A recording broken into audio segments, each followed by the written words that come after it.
Hello guys, ayun, so off pa rin natin sa ngayon.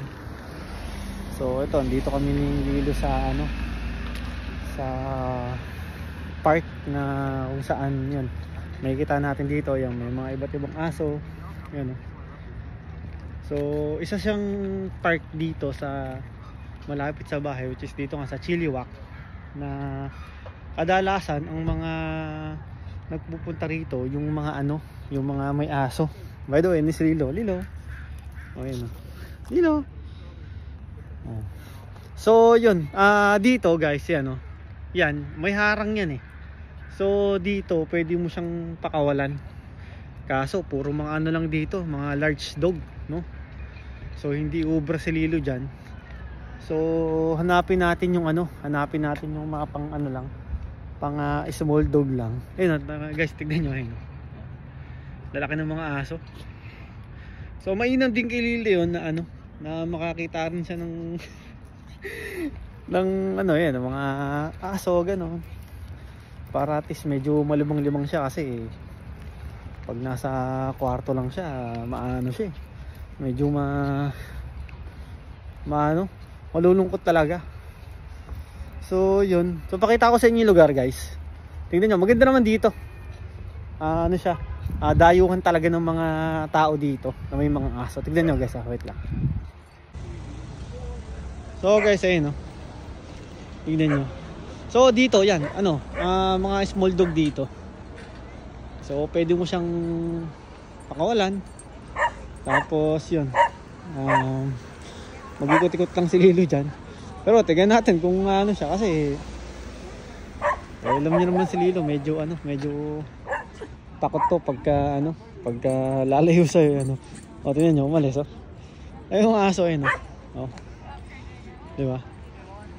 So dito, guys, sa Chilliwack, yan, karamihan ng mga rito, ng mga residente.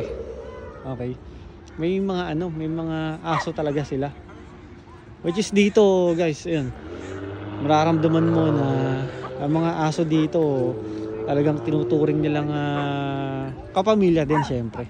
Ayan. So try natin ipasok si Lilo dito sa loob. Tignan natin kung pupunta siya. Guys, ayun, meron ditong camera niyan. Okay to. May mga aso rin sila doon. Tapos yun. So dito, yan, rito, naman to, mga pang bike naman. Lilo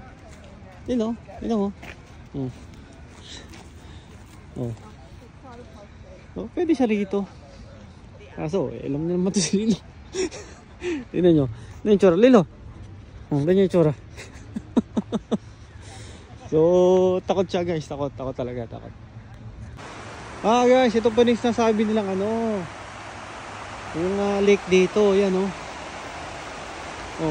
tingnan nyo. Ito yata yung sinasabi nilang Sardis Lake, akong tawagin. So dito, yan, marami rin nag-walking dito kasama yung mga aso nila. Yan so ito pala yun. Yan ang laki ng aso nito.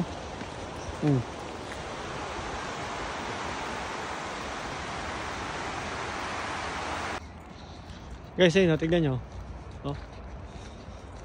Ayun yung yung lake dito, yan. Ganyan ng So ginawa nilang park yung gilid, para safe naman. So hindi naman siya ganun ka delikado. Actually, baka mababaw nga lang yan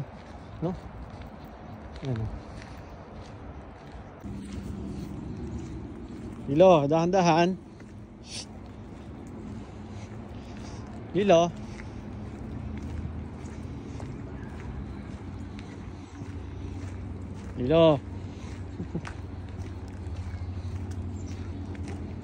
So guys, yan, mapapansin nyo yan So pag nandyan sa loob, yan, kumbaga walang tali yan dapat. So malaya silang nakakapaglaro dyan, gano'n, kasama ng mga ibang aso. Oh, tignan yung mga aso, ang lalaki. Oh.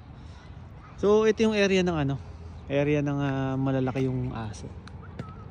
So ayan, oh, kita nyo, i-zoom natin para lalaki. Oh. Oh.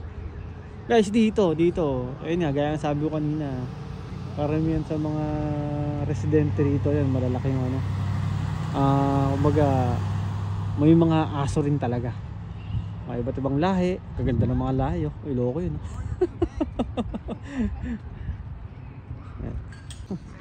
So guys, yun, tinanggal na natin yung ano niya, yung tali niya, kasi dito, yan, oh, dito wala ka dapat ano rito, hindi nagtatali ng mga aso rito.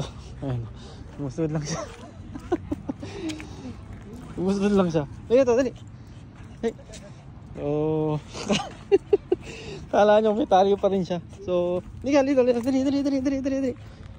Ay, ito, dali. Oh, ikit ka lang dyan. Oh, ayan, oh. So ano siya, guys, safe siya kasi yan, may bakod lahat yan, may bakod. So hindi talaga makakalabas yung mga ano, yung mga aso dyan. Yan. Guys, tingnan nyo, may papakita ako sa inyo yung aso, no? Lalaki, oh. Oh, laki, oh. Oh, grabe, lalaki ng aso nito mga to.